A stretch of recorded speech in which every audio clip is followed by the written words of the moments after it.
تعلیم ایک ایسی تعلیم ہے کہ مدرسے اور سکول کی تعلیم میں آسان سفر کر اس مثال سے سمجھیے کہ مدرسے میں آنے والا بچہ جب قرآن پاک لے کر گھر سے نکلتا ہے تو وہ اس کو سینے سے لگا کر نکلتا ہے، لیکن سکول میں جانے والا بچہ جب سکول کا راستہ اختیار کرتا ہے تو اپنی کتابوں کو اپنے کمر کے پیچھے باندھتا ہے۔ اس میں اب فرق سمجھنے کی کوشش کریں کہ سینے کے ساتھ قرآن مقدس کا ہونا اس بات کی دلیل ہے کہ یہ علم آخرت میں کام آئے گا، اور اسکول کے بیگ کا کمر کے پیچھے ہونا اس بات کی دلیل ہے کہ یہ ادھر ہی رہ جائے گا، آگے نہیں جائے گا۔ اور سکول میں حاصل کی جانے والی تعلیم وہ علم نہیں ہے بلکہ فنون ہے، اور مدارس کے اندر قرآن مقدس کی تعلیم دی جانے والی دینی تعلیم حقیقتاً ایک تعلیم اور علم ہے۔ سکول اور دینی مدارس کی تعلیم کے اندر واضح یہ دو فرق ہیں کہ جو سکول کی تعلیم ہوتی ہے وہ دنیا میں رہ جاتی ہے، اور قرآن مقدس کی تعلیم آخرت میں کام آتی ہے۔ اور جو یہ قرآن مقدس کی تعلیم ہے یہ انسان کا مرتبہ بھی بلند کرتی ہے، لیکن سکول کی تعلیم ایک بچہ بڑا ہو کر یا تو آفیسر بن جاتا ہے یا ڈاکٹر بن جاتا ہے، اس کے پاس کوئی ڈگری آ جاتی ہے، تو اس سے معلوم ہوتا ہے وہ جو سکول کی تعلیم ہے وہ فنون کی تعلیم ہے، علم کی تعلیم نہیں۔ اور قرآن یہ علم ہے، یہ حقیقت ایک علمی تعلیم ہے، تو اس لیے ہمیں چاہیے کہ اس تعلیم کو مقدم رکھیں اور اسکول کی تعلیم کو پیچھے رکھیں۔ سب سے پہلے جو تعلیم ضروری ہے وہ قرآن مقدس کی ہے، اور یہ قرآن وہ عظیم کتاب ہے جس کے حفاظت کا وعدہ خود رب العالمین نے لیا ہے، کیونکہ رب العالمین نے قرآن مقدس کے اندر فرمایا اِنَّا نَحْنُ نَزَّلْنَا الذِّكْرَ وَإِنَّا لَهُ لَحَافِظُونَ۔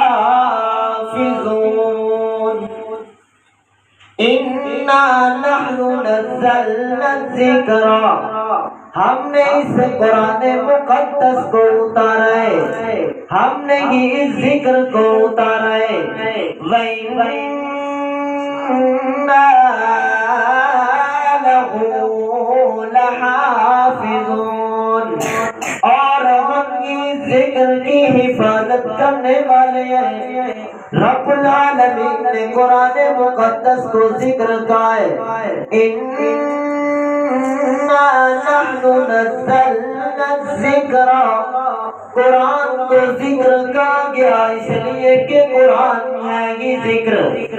اِنَّهُ لَذِكْرٌ لَكَ وَلِقَوْمِكَ، میرے پاک پیغمبر یہ قرآن آپ کے لیے بھی نصیحت ہے، وَلِقَوْمِكَ آپ کی قوم کے لیے بھی نصیحت ہے، وَسَوْفَ تُسْأَلُونَ، میرے پاک پیغمبر اس قرآن مقدس کے بارے میں آپ سے عنقریب سوال کیا جائے گا۔ اس قرآن مقدس کے بارے میں سوال ہوگا کیا آپ نے اس کی تعلیم کو آگے کتنا پہنچایا ہے۔ رب العالمین نے اس کی حفاظت کا وعدہ لیا، فرمایا اِنَّا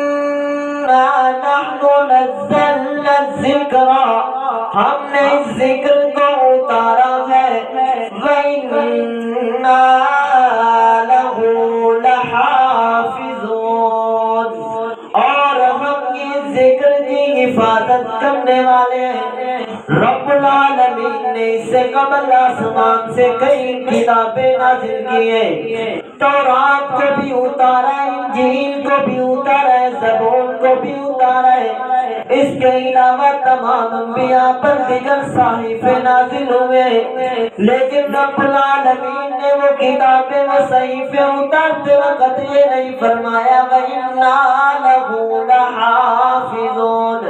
کہ ہم ان کتابوں کو اتار رہے ہیں تو ان کی حفاظت بھی ہم کریں گے، بلکہ رب العالمین نے جب قرآن مقدس کا نزول ہوا ہے اسی وقت یہ فرمایا وَإِنَّا لَهُ لَحَافِظُونَ۔ پہلی تمام کتابوں کی حفاظت کی ذمہ داری ان انبیاء کے ذمہ کی گئی، کتابوں کے اندر تحریف اور رد و بدل کر دی گئی، لیکن یہ قرآن کی حفاظت خود رب العالمین نے ذمہ لی تو آج تک قرآن بعین محفوظ ہے۔ قرآن کے زبر زیر اور نقطہ کے اندر بھی فرق موجود نہیں ہے۔ آئیے اس کا ایک مثال واقعہ سنیے۔ خلیفہ ہارون الرشید کا بیٹا مامون الرشید، اس کے دربار کے اندر سالانہ علمی مجلس ہوا کرتی تھی، جس کے اندر بڑے بڑے ادباء شعراء علماء تشریف لایا کرتے تھے۔ ایک سال میں جب مجلس منعقد ہوئی اس کے اندر بڑے بڑے علماء ادباء شعراء کے ساتھ ایک یہودی عالم بھی آیا ہوا تھا۔ جب تمام شعراء نے علماء نے گفتگو کی، اس کے بعد اس یہودی عالم نے بھی گفتگو کی۔ جب یہودی عالم نے گفتگو کی اس نے بڑے ہی نرالے انداز کے اندر ایک عالمانہ گفتگو کی، لیکن جب وہ پروگرام ختم ہوتا ہے مجلس اختتام پذیر ہوتی ہے، مامون الرشید اس عالم کو یہودی عالم کو بلاتا ہے کہ جناب آؤ، میں آپ کو دعوت اسلام دیتا ہوں کہ آپ اسلام قبول کر کے مسلمان ہو جاؤ۔ وہ جواب دیتا ہے کہ میں اسلام قبول نہیں کرنا چاہتا۔ مامون الرشید نے کہا کہ آپ سوچو تو صحیح اسلام قبول کرنے کے بارے میں، پھر میں آپ کو تحفے تحائف اور انعامات سے بھی نوازوں گا۔ وہ جواب دینے لگا نہیں، لیکن جب وہ چلا جاتا ہے اگلے سال دوبارہ آتا ہے، وہ فقہ پر بڑی سیر حاصل گفتگو کرتا ہے، لیکن جب فقہ پر بڑی سیر حاصل گفتگو کرتا ہے اس کے بعد وہ آ کر دوبارہ بلاتا ہے، اس سال مسلمان ہو کر آتا ہے،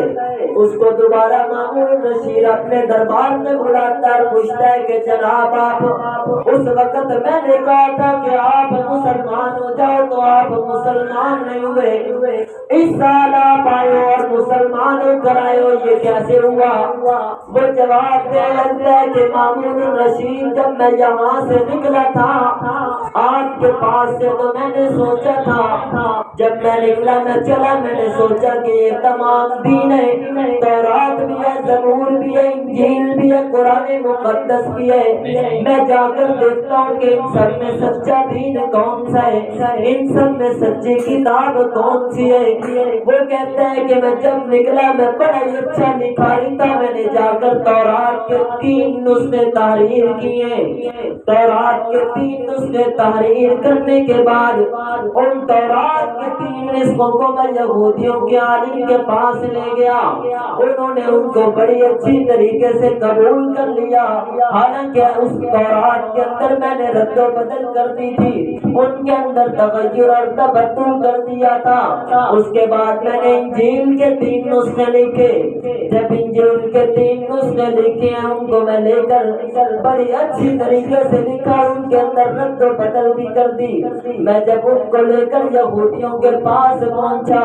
تو انہوں نے انجیل کے 3 نسخوں کو بڑی اچھی طریقے سے قبول کر لیا، لیکن جب میں نے دیکھا کہ تورات بھی رد و بدل کے ساتھ قبول ہو گئی ہے، انجیل بھی رد و بدل کے ساتھ قبول ہو گئی ہے، پھر میں نے 3 نسخے قرآن مقدس کے لکھے، جب میں نے 3 نسخے قرآن مقدس کے لکھے ان کو لے کر کر ایک مسجد کے اندر چھوٹے چھوٹے بچوں کے پاس حاضر ہوا اور قرآن کے اندر بھی میں نے آیات کو آگے پیچھے کر دیا تھا۔ جب میں قرآن کو لے کر مسجد میں چھوٹے چھوٹے بچے حفاظ کرام کے پاس پہنچا، ان کو دیا، انہوں نے دیکھا اور فوراً کہنے لگے کہ آپ نے اس میں تغیر اور تبدل کر دیا ہے، ہم اس کو لینے والے نہیں، آپ اس کو لے کر چلے جاؤ۔ وہ مامون الرشید کو جواب دینے لگا، اس وقت مجھے معلوم ہوا کہ سب سے سچی کتاب ہے تو قرآن مقدس ہے۔ تو یہ قرآن ہی وہ کتاب ہے جو سب سے سچی اور اعلیٰ کتاب ہے، اور اس کی حفاظت کا ذمہ خود رب العالمین نے لیا ہے، اور اس کتاب مقدس کا آج تک محفوظ ہونا یہ اس بات کی دلیل ہے کہ پہلے تمام انبیاء کرام کے معجزات عطا فرمائے گئے، جتنے بھی انبیاء آئے ہر نبی کو معجزہ دیا گیا، لیکن ہر نبی کا معجزہ اس نبی کے ساتھ ختم ہوتا چلا گیا،